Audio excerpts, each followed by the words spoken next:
Hello and welcome. This is Heavy Business. I'm Aaliyah. And I'm Curtis.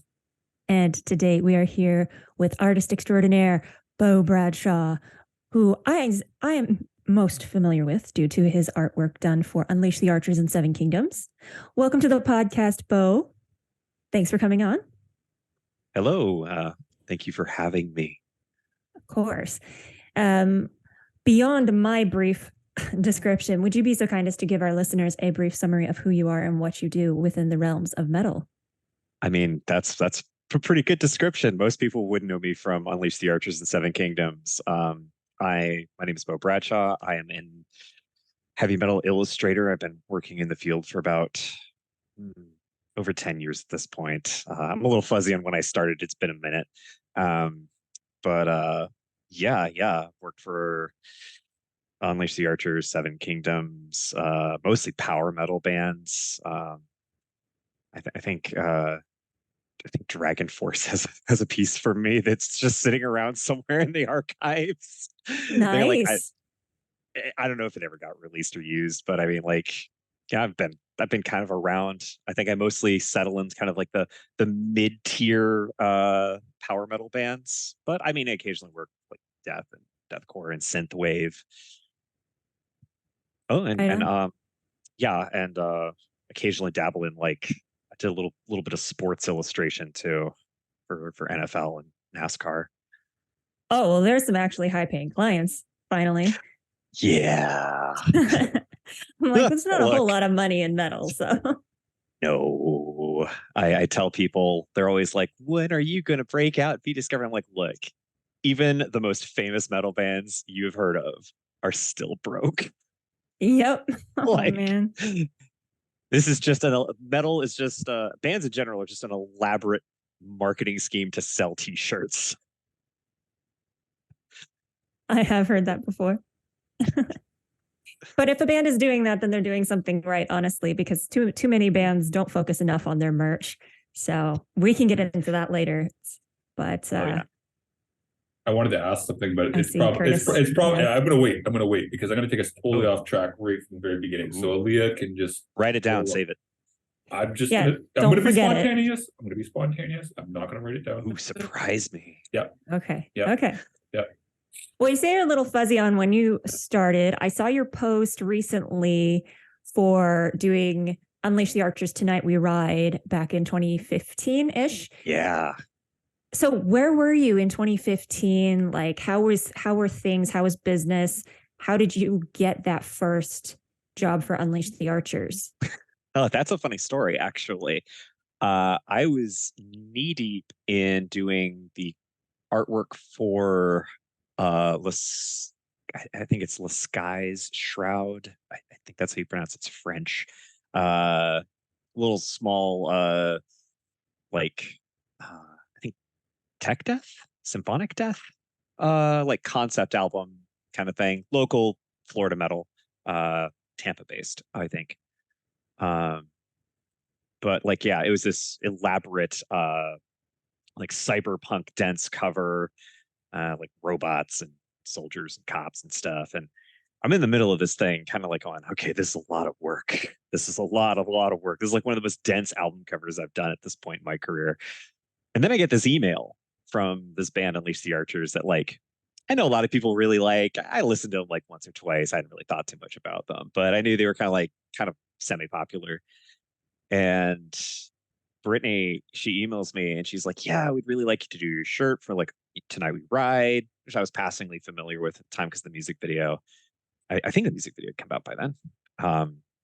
But I was like, I don't know if I can take this job on. I know they're kind of like a name, but and I was talking to my client about it. And I had a little group chat of a lot of my local Florida metal friends at the time who would be kind of like my feedback machine. And all of them went, take it. They're going to be huge. Take it. They're like, my client was like, no, put me on the back burner. Take this job. Do it now. And I was like, oh, that's a real one, homie. Yeah. And so, and the other thing too, and this is, unfortunately very common in the industry. Brittany was hitting me up with only 2 weeks to get this done or something. Like I had a real fast turnaround time, and I was like, well, gotta buckle up. And so I cranked out that first shirt real fast. And it turned out to be like she ended up really liking work with me, and apparently shirts sold really well.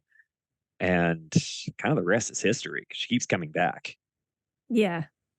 I have a quick question though. How long do you normally need in order to get something done like that?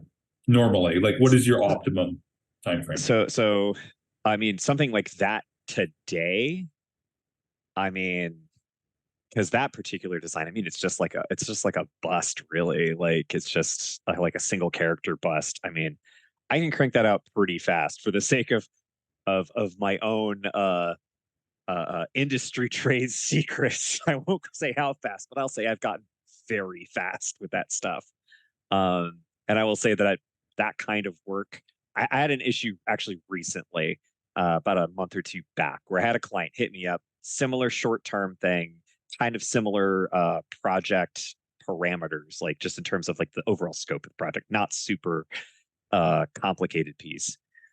And I ended up cranking this thing out so fast that at my hourly rate, as it was, basically I was like, no, me 10 years ago would have been charging like twice as much for this. And so I'm like screwing myself.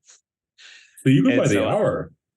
Yeah. No, okay. Yeah. Okay. Yeah, I keep track of my hours.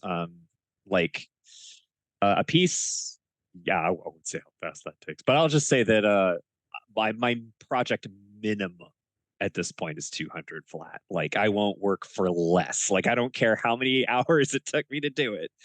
I don't care if it was 2 hours. I don't care if it was 6 hours. It's 200 flat. Like that makes sense.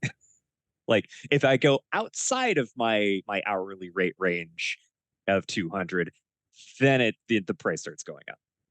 Does that make sense? That makes 100% sense. So how long would it take you to do approximately?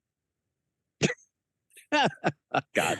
Well, that I think the question was originally like, how much lead time do you want? Yeah, how much lead time? Okay, a lead time for a project like that. So thank you. That's the tricky thing with me in general, is that I warn people that I book months in advance. I am budgeting my time usually 4 to 6 months out. So when I have clients who show up and they're like, "Hey, buddy, you got some time?" And I'm like, "Only if you've got the money for an upcharge." Yeah. Like, I love it. I mean, this is just reality at this point. Like, yeah. Well, like people like Unleash the Archers, like Brittany she's a scheduling machine. Like she's got her stuff planned out in advance. Not always. Occasionally I have to chastise her or tease her over this, but like 90% of the time though, she's like with me way in advance. I mean, it's no secret they've got a new album coming out, this year, and we know they're recording it. Yeah. It should be no secret that I knew this months ago. Like I've had that on my plate for a while at this point, although I only really just started working on their stuff. But like, yeah, that's the kind of thing. Is like they come to me months back. I say, okay, I know generally when you're going to need this by, so I block this amount of time off so I can make sure I hit your delivery dates. And then naturally someone slips into my schedule and says, "Hey, we need something last minute." I was like,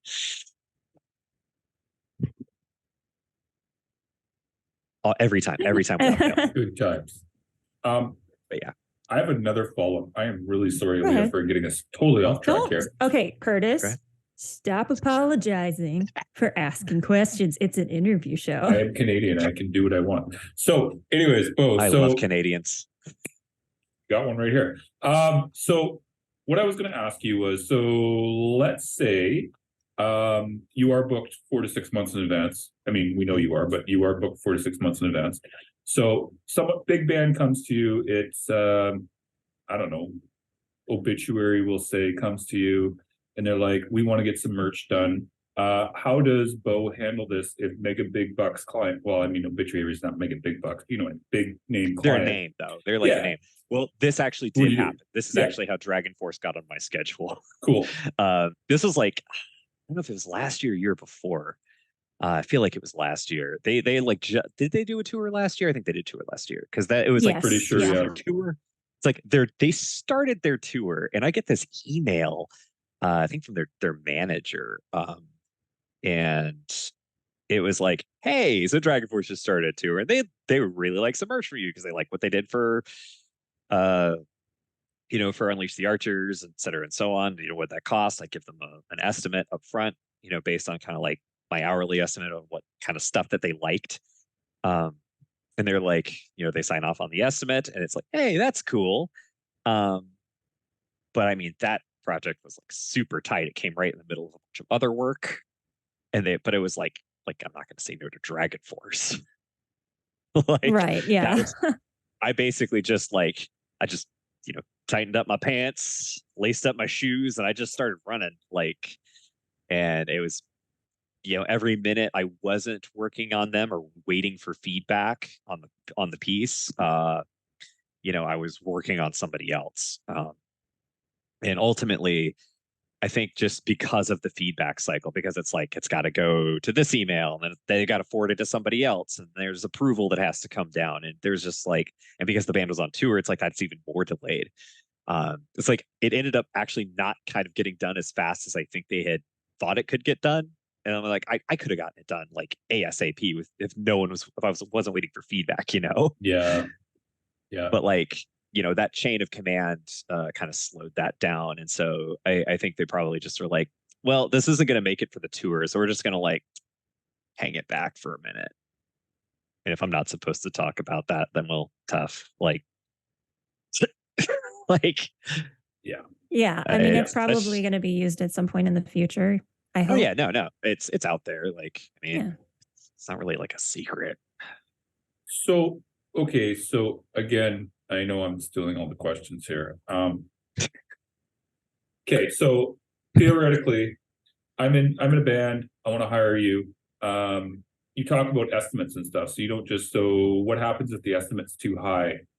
Are we contracted to have to pay you more? Like, how does this work? Tell me how we go about Oh, hiring you so if I'm in a band. like if I run over. Yeah, so so I've hired you to do stuff, and you gave me an So if estimate of my estimate runs generally speaking, clients are kind of prepared for it to run over, because I mean I warn them in Fair. advance. Look, Okay. if you're gonna keep asking for certain changes, or you're gonna keep stacking detail into the project, I'm like, Which my everybody initial does. concept, yeah. Yeah. Most of my clients are generally prepared for that, because that's what comes with the estimate.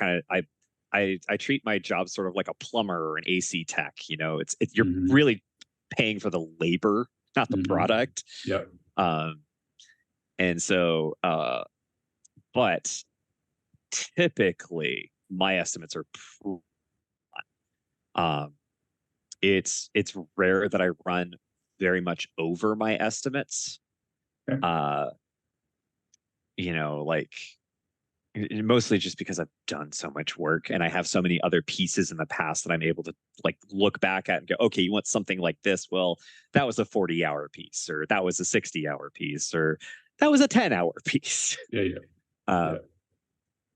And so it's easy to kind of ballpark that. I'll be like, yeah, you're looking at anywhere from 300 to 400 for this, or oh yeah, no, this is going to be a 600 piece, or that's good 800 piece, or oh, heaven forbid, this is now like $1,000 piece, which does happen. Sure.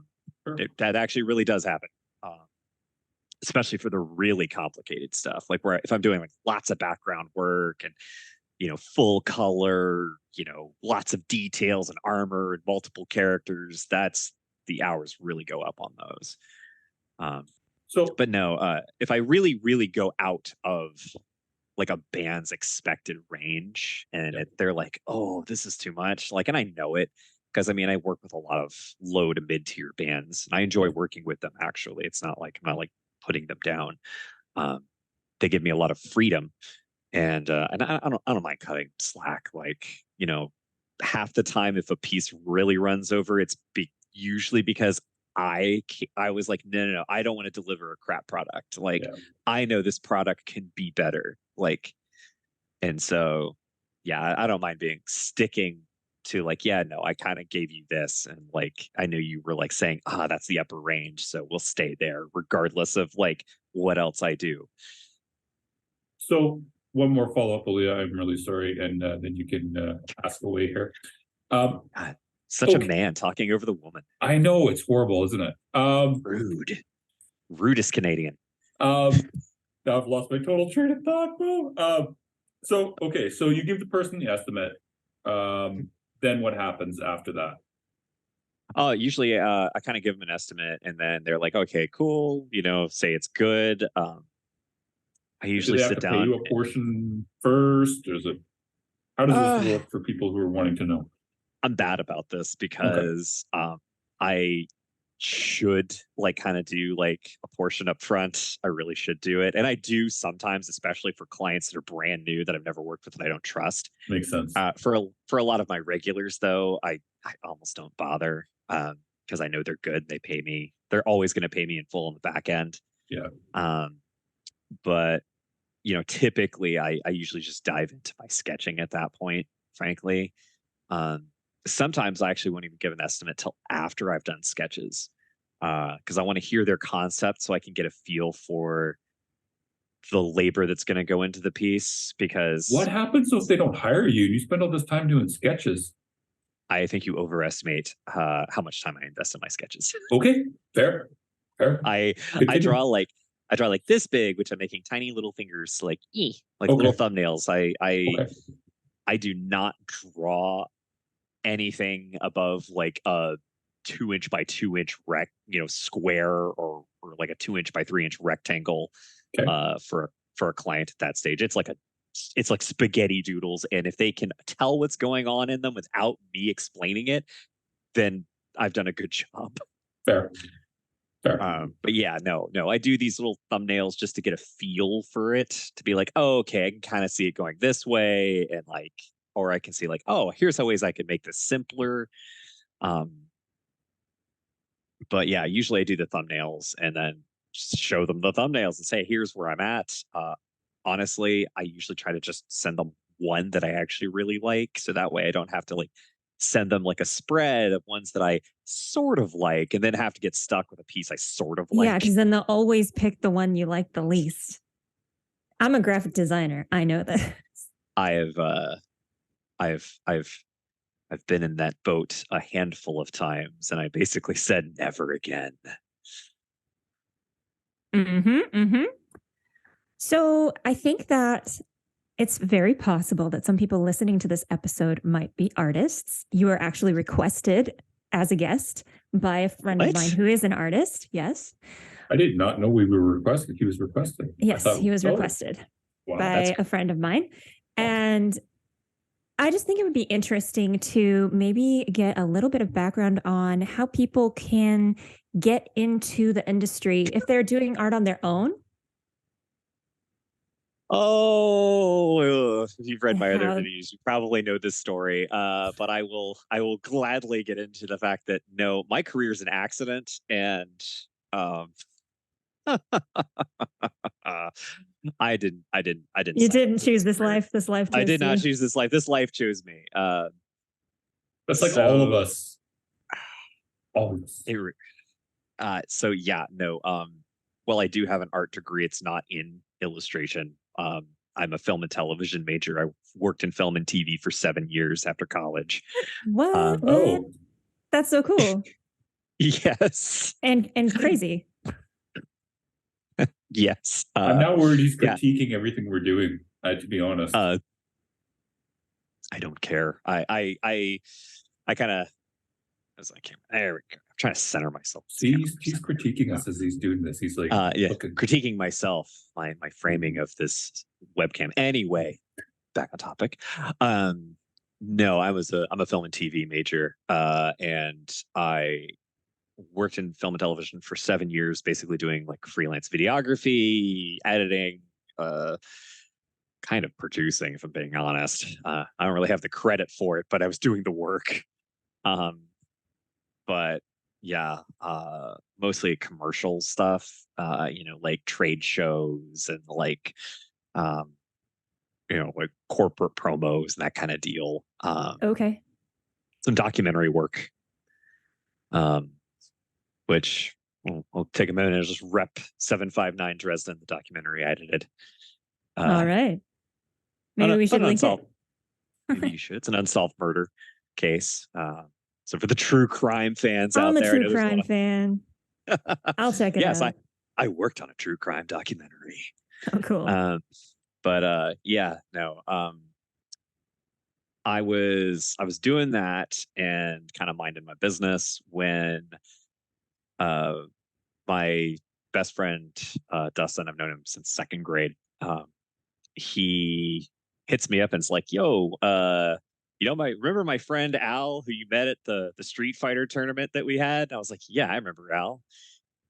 And he's like, "Yeah, his band has he's got like a band and they're recording their first album. Would you do the videography for them?" And I was like, "Sure, if they pay me." Like that's time out of my day, but yeah, sure. If I'm editing and shooting it, I don't remember what I charged them, but I look back at it now and I was like, man, I should charge them way more. But that stuff is so much work. I know we do our videography work ourselves for my band, so it's very labor intensive. The editing is the worst. It's one of the reasons I don't miss doing that. But basically, over the course of their album recording, and I'm doing all the documentation and recording everybody, I'm like, "Who does your merch, guys?" And they're like, "Oh, we don't have somebody." And I was like, "I should do your merch." And they go, "You're an artist?" And I was like, "Yeah." And I've seen kind of what's around here, and I think I can do better. They're like, "Really?" And I was like, "Yeah." Okay, we got confidence. Yes.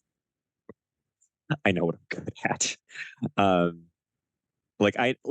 not really one to brag much. I let the work speak for myself, but make no mistake, I know when I'm going to be good at something and when I'm not, and I won't volunteer myself for something that I can't do.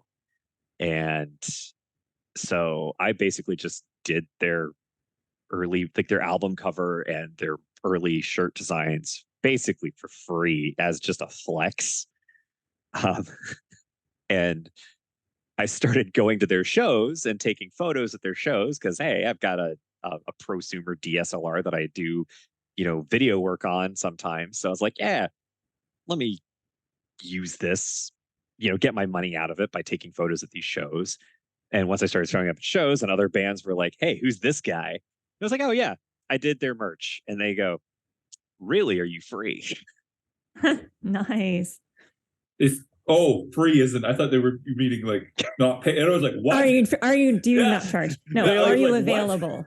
Oh no. Definitely local bands certainly were wondering if I was free at the time. Just the way I heard that, I was like, wait a minute. And I look at Leah's face, I'm like, I'm mishearing this. I am totally mishearing this. Okay. Cool. Oh no. I cool. Certainly I can imagine some of them at least thought it. I've had people ask me that for PR, so I wouldn't be surprised if you've gotten that for art. So well, of course I'm free. Yes, I'm totally free. Anyways, go ahead. But yeah, no, that's really how I got into it, is just showing up at shows, taking photos, and then through the photos, the bands wanted to hire me for art. And then it was this roundabout way where three separate disciplines sort of led to the illustration job. And then ultimately, after a couple of years of just sort of still doing the video work and the photo work and the illustration work, I kind of was like, I don't really want to do the video stuff anymore. I just don't like it. It's hard on my health. I prefer the autonomy of the illustration work, and more people want to hire me for it. And so I was like, yeah, bye video. And I haven't really looked back. Although I've had people try and get me back, I'm still like, no. I'll do the poster for your film project. But I'm not going to do film work anymore. So yeah, fair enough. And I will say, as far as kind of continuing proliferating the business from there, because that's the shoe in was just showing up. Really, it's just showing up and repping yourself in person. But after a while, I had enough interest that I didn't really have to do that footwork anymore. Um, and so like I kind of stopped going to shows, and shows too were also really hard on me physically. I have a lot of health issues, by the way. So Yeah. anyway, just that comes up Okay. a lot in my job simply because it does impair me in my job sometimes. I see. But like, yeah, I really just run on this motto of letting the work speak for itself. I don't really kind of reach out or promote myself to clients. I was always Well, told I should, and every time I have, it's gone nowhere. And well, your work speaks loud and clear, honestly. oh, thank you. Oh, Yeah. yeah. Catch more flies with honey, as they say. Very true. Very true. Can we get nerdy about printing methods for a second? Oh God, you guys are gonna get nerdy. I'm not Because gonna understand any of this, am I? okay, we I might have. not even understand any of this. Cool. Aaliyah's a graphic I want to nerd, so I'm know just if. waiting for it. Well, now Lay it we on me. have DTG, direct to garment printing, Hell a yeah. lot, which means you don't Yes. have to do separations for screen printing. But But I still do a lot of separations. okay, can we talk about a little bit like what goes into creating separations? How do you design differently for a screen print versus just an album cover or something that doesn't have to be separated? So, I work primarily in Procreate for starters. I have not always. My process has changed greatly over the years, but like I've worked exclusively in Procreate for probably the last 6, 7 years easily. And at least I think that's however long anyway. But like For some it's time. for some time. And the thing is, I just keep my layers separate. I work in grayscale actually at first. You know, once I have my line art done, um, I usually break down my illustrations by sections.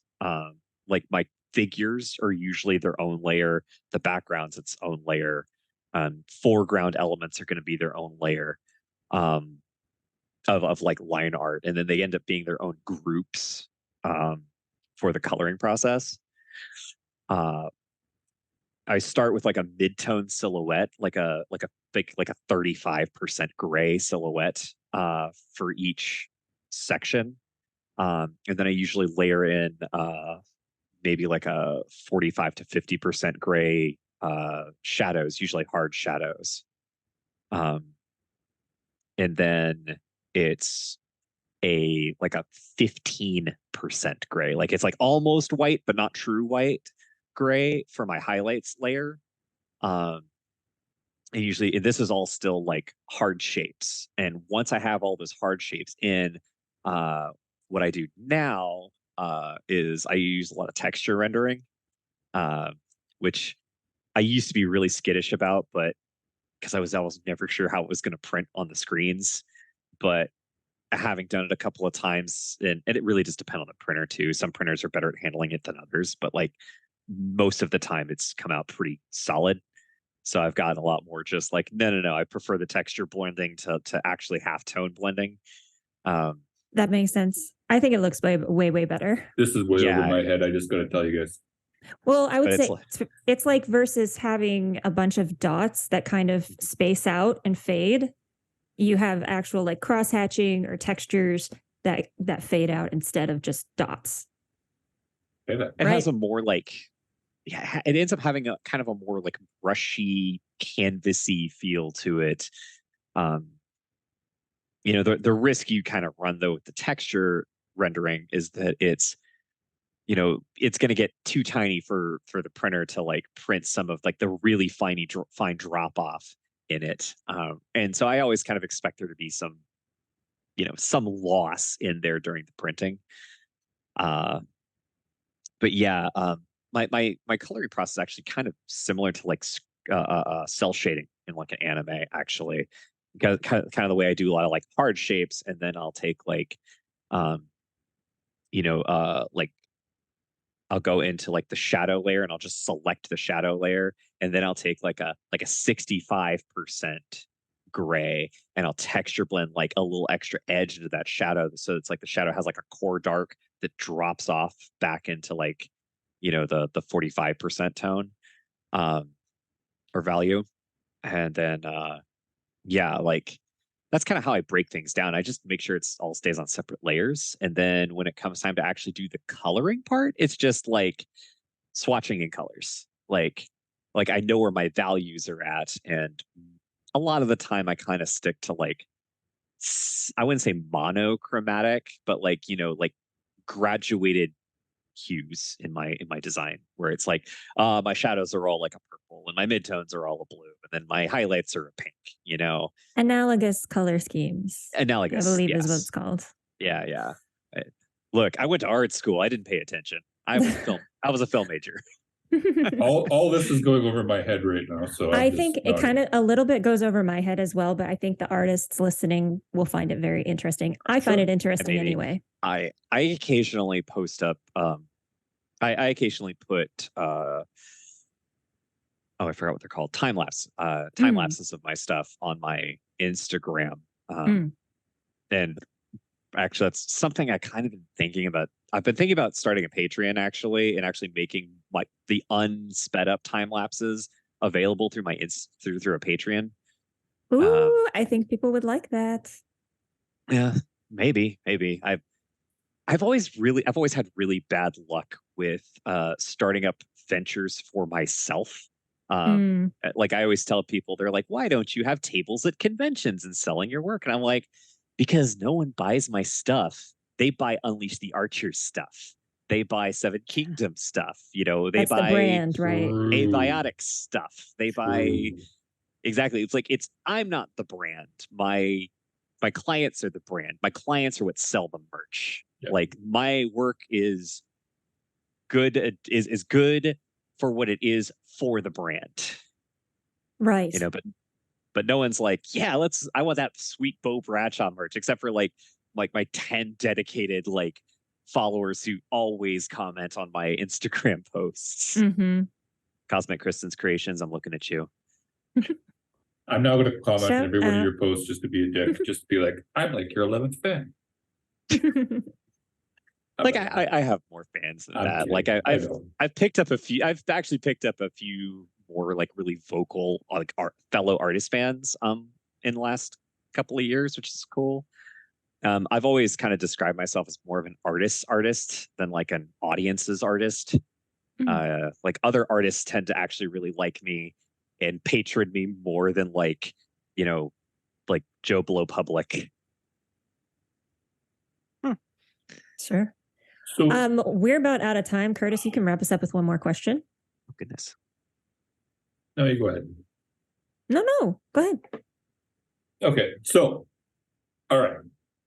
Who is your dream client out of all the metal bands in the universe? You get to pick one band to work with. They're going to pay you whatever money you ask for. You're free to do whatever you want. Well, within reason, obviously, because they're the client, obviously.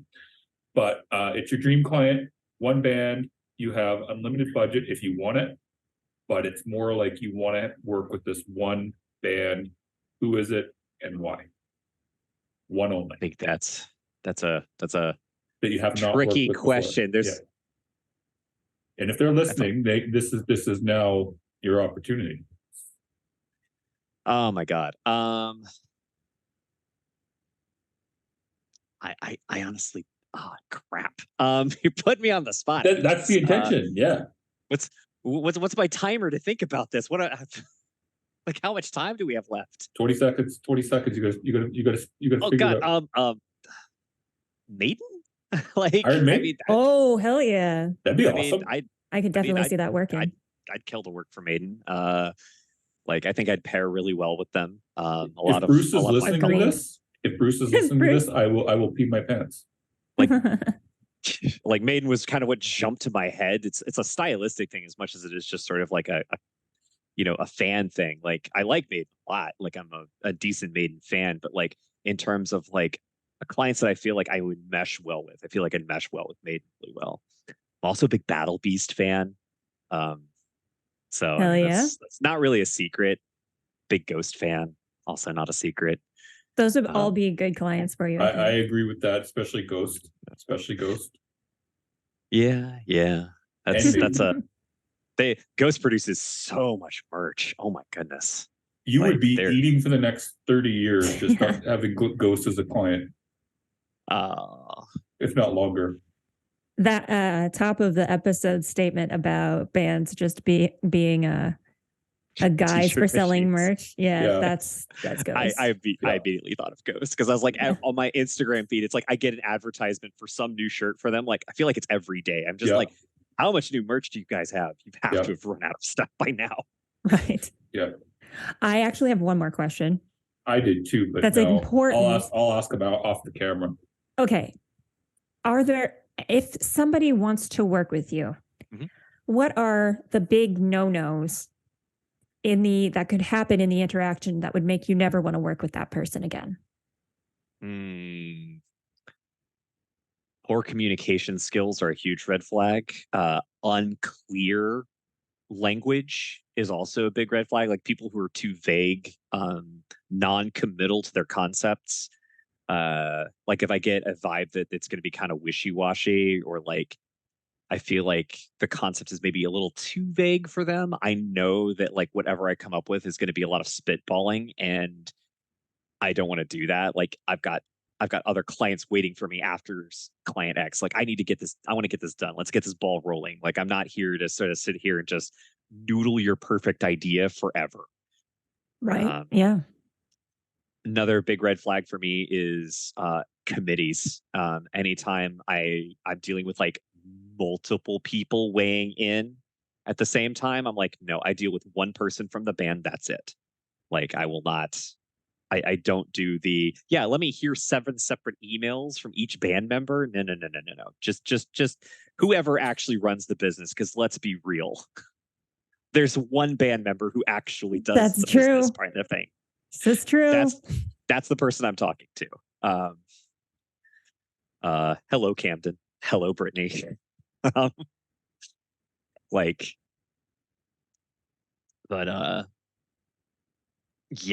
Those are good. Those are good.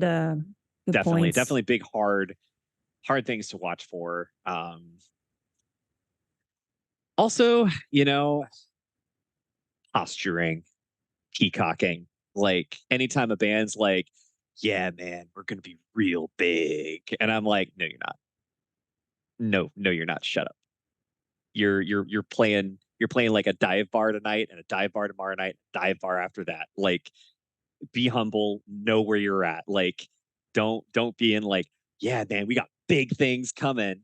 Yeah, you and every other local band. You know who doesn't say stuff like that? People who are making it. True. Like successful bands don't talk a load of horse shit. Yep. Actions speak louder than words. Yep. Exactly. I have one quick question before we end off. I'm really sorry, Leah. Roughly about how much should someone be looking for a budget for the type of stuff that you do? I realize you're probably on the higher end because you did drop some numbers throughout this podcast. But I mean, just like I think I'm super reasonable. I think I'm pretty. Okay. Oh no, I am not. I wish. Look, if I was charging on the higher end of things, I would A, take on fewer clients, B, have fewer clients, and C, probably not struggle to make ends meet as much. Fair. Okay. Fair. Okay. But I tend to price myself flexibly, pretty reasonably. I mean, I'm 25 an hour. That's not a secret. That's like my minimum range. I will raise that if you are a bigger client. Obviously, if it like, it's like don't try to be sneaky and be like, you said this on the podcast, and I'm like, bitch, please, you are a successful band, you know your business, you're gonna treat me like a professional.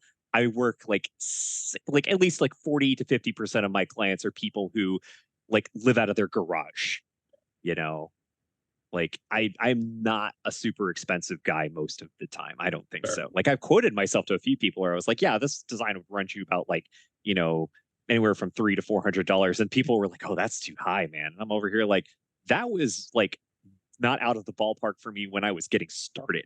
Like, no kidding. Yeah, it's not bad at all. I'm I think I'm pretty reasonable. Yeah. So, like, so what would you say then? So like band wants to get some merch done. Roughly, what should they be setting aside on average? Do you think? I would say my average stuff goes from 4 to 600. Like the Okay. stuff that a lot of the stuff you're seeing and like on my Instagram that's like really detailed, lots of characters, and That's a color lot less range than from I thought. Okay. Okay. Yeah, Okay. trust me, I should raise my rates. I really should. So no guarantees that he hasn't raised his rates by the time you contact him after I know. listening Of to course this not. Of episode. course not. Of course not. It's like, sorry guys. I'm like, trust me. I mean, I've worked for I've charged people 40 an hour to 50 an hour, depending. Yeah. Like Fair. Yeah. That's totally so fair. like, I mean, especially if like a last minute, if you're coming into my schedule last minute, yeah, I'm going to be charging you like 30, 35 easy. Like, even if you're like on the lower end of spectrum, I'm like, no. You're trying to weasel into like my big schedule here. Yeah, exactly. Makes sense. It's like, that's like my me time you're cutting into. And I need my downtime to keep my health up. Yeah. Absolutely. 100%. This has been so much fun. I agree. Bo, thank you for coming on the podcast. I definitely. loved this episode, and I hope that everyone listening did too. And everyone listening, thank you for listening. And until next time, make like a bull and throw those horns up.